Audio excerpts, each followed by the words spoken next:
Fibre limited, শ্রমিক কর্মচারী union,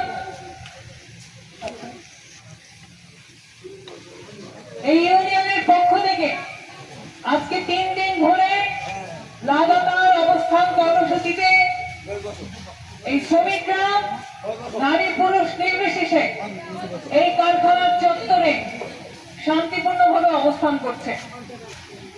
তাদের দাবি খুব পরিষ্কার। এই কারখানা আপনারা জানেন যিনি প্রতিষ্ঠা করেছিলেন তিনি বেঁচে নেই, কিন্তু যারা বেঁচে আছেন তারা দেশে থাকার চেয়ে সম্পদ বিদেশে পাচার করে বিদেশে বিলাসী জীবন যাপন করার জন্য বেশি আগ্রহী। আজকে অনেকে বলছেন কারখানা কেন বন্ধ হয়েছে, নিশ্চয়ই শ্রমিকরা কোনো সমস্যা তৈরি করেছে। বন্ধুগণ, এই কারখানায় এই শ্রমিকরা যা করেছে তার জন্য আজকে খান সংস্থার এত অঢেল সম্পত্তি তৈরি হয়েছে। এই কারখানার শ্রমিকদের শ্রম শোষণ করার কারণে আজকে দেশে বিদেশে কোটি কোটি টাকার সম্পদ এই কোম্পানি তৈরি করতে পেরেছে। এবং আজকে যিনি এই কারখানা প্রতিষ্ঠা করেছিলেন তার হয়তো কারখানার প্রতি কিছু দরদ থাকলেও থাকতে পারত, কিন্তু তার উত্তরসূরিদের যে কোনো দরদ নাই সেটা আজকে তারা প্রমাণ করে দিয়েছেন। কতখানি দায় অনুভব না করলে একটা চিঠি দিয়ে দায় সেরে ফেলা যায়।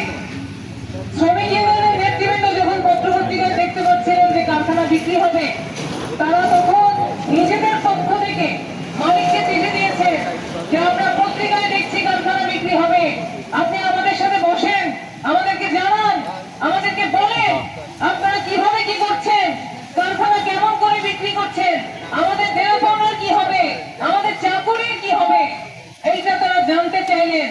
আর মালিক কি করলেন? মালিক কিচ্ছু না বলে শুধু একটা চিঠি দিয়ে দিলেন যে তোমাদের কারখানা বন্ধ। তাহলে আমাদের পাওনা, আমাদের পাওনা কই, আমাদের চাকরি কই, সেই বিষয়ে কোনো পরিষ্কার কথা মালিক বললেন না। আজকে আপনারা শুনেছেন এই মালিক 2 মাসের বেতন বকেয়া করে রেখেছেন, আর এখন তিনি বলেন এই পাওনা তিনি কিস্তিতে কিস্তিতে দেবেন। আরে ভাই, আপনার তো প্রতি শ্রমিকদের সেই বিশ্বাস আছে কিনা সেইটা তো আপনার কাজের উপর নির্ভর করবে। আপনার তো এখন পর্যন্ত যে কর্মকাণ্ড তাতে আপনার উপরে বিশ্বাস রাখার তো কোনো কারণ নাই। আজকে এই শ্রমিকরা বলেছে এই কারখানা বিক্রি হবে, সেটা মালিক তাদেরকে বলেছেন। এই কারখানার কথা শোনা যাচ্ছে যে স্ক্যান সিমেন্ট এই কারখানা কিনবে। স্ক্যান সিমেন্ট একটা মাল্টিন্যাশনাল কোম্পানি। আমরা স্ক্যান সিমেন্টের প্রতিও বলবো যে আপনি এখানে সিমেন্ট তৈরি যদি করতে চান, এখানে তো আপনি গোলাপ ফুলের চাষ করবেন না, আপনি সিমেন্ট বানাবেন। সিমেন্টে যদি বানান তাহলে এই যে শ্রমিকরা এখানে 25 বছর কাজ করেছে তারা কি সিমেন্ট বানাইতে জানে না? তাহলে এখানে কারা কাজ করবে? আজকে এই মানুষগুলোর দিকে তাকান। এই নদীটা পার হয়ে এই নলসিটি থেকে এখানে তারা ডিউটি করতে আসেন, ওই ব্রিজটা পার হয়ে ওই দত্তপ্রিয়া থেকে ডিউটি করতে আসেন। এই 24 নম্বর ওয়ার্ড 25 নম্বর ওয়ার্ডের স্থানীয় মানুষরা তারা অত্যন্ত কম টাকায় এখানে দীর্ঘদিন কাজ করেছেন, তারা নিজেরাও চলেছেন কিন্তু খুবই কম টাকায়। তারপরে তারা মেনে নিয়েছেন কারণ তারা স্থানীয় হওয়ার কারণে, বাড়ি এখানে হওয়ার কারণে এই কম টাকায় তারা চাকরি করেছেন। আজকে যদি এই সব স্থানীয় মানুষদেরকে এখানে একেবারে গণধাক্কা দিয়ে বের করে এই কারখানা চলে, তাহলে কি এখানে শান্তিপূর্ণ পরিবেশ থাকবে? আমরা বলতে চাই আমরা শান্তিপূর্ণ পরিবেশের পক্ষে, কিন্তু শ্রমিকের গলায় ধাক্কা দিলে শান্তিপূর্ণ পরিবেশ থাকে না। শ্রমিকের পেটে লাথি মারলে শান্তিপূর্ণ পরিবেশ থাকে না। শ্রমিকরা এখানে লাগাতার অবস্থান করছে, এটা ঠিক, এটা শান্তিপূর্ণ অবস্থান হচ্ছে, এটাও ঠিক, কিন্তু একটু সামনেই দত্তপ্রিয়ায় আপনারা জানেন যে একটা ব্রিজ আছে যেখানে ঢাকার সাথে দক্ষিণাঞ্চলের সম্পূর্ণ যোগাযোগ ওই ব্রিজের উপর নির্ভর করে।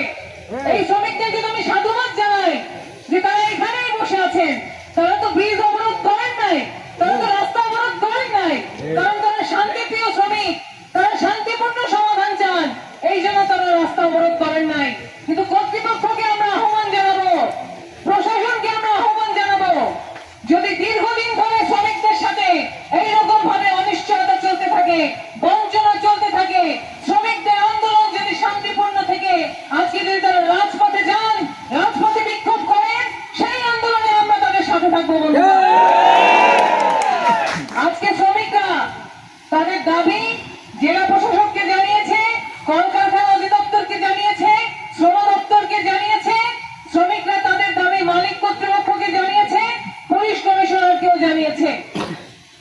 আমরা পুলিশদের আজকে এখানে দেখতে পাচ্ছি। আমরা সাধুবাদ জানাই, আপনারা এসেছেন শ্রমিকদেরকে নিরাপত্তা দিবেন।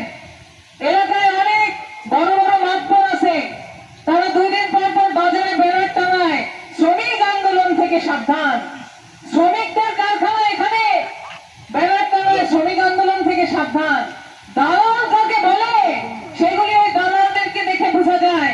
দালালি কত প্রকার কি কি সেগুলো বোঝানোর জন্য এখানে একদল আছে, তাদের কাজ হচ্ছে তারা প্রফেশনালি দালালি করে। এই প্রফেশনাল দালালরা যদি এখানে আসে তাহলে আপনারা তাদের সাথে একটু আপ্যায়ন আলাপ আলোচনা করবেন তো? তাদেরকে বুঝিয়ে দিন যে এইখানে যে আন্দোলন হচ্ছে সেটা ভয় দেখিয়ে আপনাদেরকে উঠানো যাবে, আপনাদেরকে ভয় দেখিয়ে দাঁড়ানো যাবে। তাহলে যদি না যায় তাহলে কোনো দালালের এখানে স্থান হবে না। বন্ধুগণ, আমরা প্রশাসনকে জানিয়েছি এই অবস্থা। আমরা আশা করবো তারা দ্রুত উদ্যোগ নেবে। এখানে এই কারখানা যারা বিক্রি করছেন তারা শ্রমিকদেরকে পাওনা বুঝিয়ে দেবেন। যারা খরিদ করছেন আমরা জানতে পেরেছি তারা লাইসেন্স সহ খরিদ করছেন, অলিম্পিক সিমেন্ট নামে খরিদ করছেন। আর যদি অলিম্পিক সিমেন্ট নামেই তারা খরিদ করেন তাহলে এই কারখানার জন্য যারা দীর্ঘদিন ধরে শ্রম দিয়েছেন, এই মেশিন সহ যদি কারখানা হস্তান্তর হতে পারে, শ্রমিক সহ কারখানা হস্তান্তর হতে পারে, তাহলে এক মালিক যিনি চলে যাবেন, বিদেশে আবাস করতে যাবেন, সম্পদ পাচার করে বিদেশে বসতি করতে যাবেন, তিনি শ্রমিকদের পাওনা গণায় গন্ডায় বুঝিয়ে দিয়ে যেতে হবে। আরেক মালিক যিনি আসবেন তিনি যেহেতু সিমেন্টই বানাবেন, তাকে আমরা বিশেষভাবে আহ্বান জানাবো তিনি যেন এই শ্রমিকদেরকে রেখেই কারখানাটা গ্রহণ করে। আমরা মনে করি ত্রিপক্ষীয় বৈঠক, সেই বৈঠক হওয়া প্রয়োজন। সেটা মালিক, যিনি বিক্রি করছেন, যিনি কিনছেন, প্রশাসন এবং শ্রমিক পক্ষ, এই 3 পক্ষের মধ্যে বৈঠক করার জন্য জেলা প্রশাসন, কলকারখানা, শ্রম দপ্তরকে আমরা আহ্বান জানিয়েছি। আমরা আশা করবো খুব দ্রুত তারা সে বিষয়ে উদ্যোগ নেবে। আর যদি তারা উদ্যোগ না নিয়ে শ্রমিকদেরকে অনিশ্চয়তার মধ্যে রাখেন, শ্রমিকদেরকে রাজপথে ঠেলে দেন, তাহলে সেই আন্দোলনেও আজকে দেখেন এখানে বরিশালে আরো 2-3টি কারখানা এবং 2-3টি ইউনিয়নের শ্রমিকরা এখানে এসেছে, বাকিরা আসছেন। তারা অলিম্পিকের সাথে সংহতি জানিয়েছেন। অলিম্পিক সিমেন্ট এমন কারখানা, আজকে গ্লোবাল ফ্যাক্টরির সভাপতি তপন দাস অসুস্থ, তার ক্যান্সার হয়েছে। তপন দাসের জন্য একদিন শুধু গ্লোবালের নেতৃবৃন্দ এখানে এসেছেন, অলিম্পিক সিমেন্ট 10,000 টাকা তুলে দিয়েছে, আপনারা দিয়েছেন। আপনাদেরকে স্যালুট জানাই। আপনাদের নিজেদের ঘরে হয়তো খাবার পর্যাপ্ত থাকে না, কিন্তু একজন মানুষের বিপদ শুনে আপনি আপনার পকেট থেকে তাকে টাকা দিয়েছেন। আপনারা তো অসম্ভব ভালো মানুষ। সেই মানুষদের সাথে এত বড় অন্যায় হবে আর অন্য ফ্যাক্টরিগুলি দূরে সরে থাকবে, এরকম হবে না। আমরা সবাই আপনাদের সাথে আছি। বরিশালে অন্যান্য সমস্ত কারখানার শ্রমিকরা আপনাদের সাথে থাকবে। আমরা শান্তিপূর্ণ আন্দোলন করতে চাই, কিন্তু সেই জন্য প্রশাসনকে আমরা আহ্বান জানাবো আমাদের আন্দোলন যেন শান্তিপূর্ণ থাকে, আমাদের যেন রাজপথে যেতে না হয়, এই দায়িত্ব আপনাদেরকে নিতে হবে, এই সমাধান আপনাদের করতে হবে।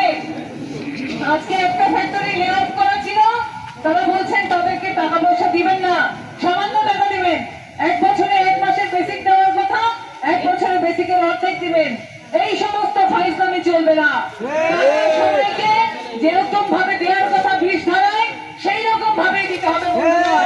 প্রত্যেক বছরের জন্য 1 মাসের বেসিকে দিতে হবে। এইখানে কোনো বেগরবাই চলবে না। এবং আমরা পরিষ্কার বলে দিতে চাই, আজকে যদি আপনি কারখানা কাউকে হস্তান্তর করতে চান, অবশ্যই একটা শান্তিপূর্ণ পরিবেশে আপনার সেটা হস্তান্তর করতে হবে। শ্রমিকের পেটে ভাত না দিয়ে, শ্রমিকের পাওনা বুঝিয়ে না দিয়ে কোন শান্তিপূর্ণ পরিবেশ সম্ভব না। আপনাকে আপনার পাওনা বুঝিয়ে দেবে না, সে কারখানা বিক্রি করে আমেরিকা গিয়ে ফুর্তি করবে, এটা আপনারা মানবেন? আমরা বলতে চাই আপনাদের যে বিলাসী জীবন, ওই জীবনের প্রত্যেকটা ডলার, প্রত্যেকটা টাকা, এইটা এই শ্রমিকের রক্তের টাকা, ঘামের টাকা। ওই থেকে রক্তের গন্ধ আসে, ওই টাকা থেকে ঘামের গন্ধ আসে। ওই টাকা আপনি নিজে পরিশ্রম করে উপার্জন করেন নাই, ওই টাকা এই শ্রমিকদেরকে কম বেতন দিয়ে শোষণ করে ওই টাকা আপনি বানিয়েছেন। সেই টাকা দিয়ে আপনি বিদেশে পাচার করেছেন, বিদেশে যাওয়ার পায়তারা করছেন, শ্রমিকদেরকে বসিয়ে রেখে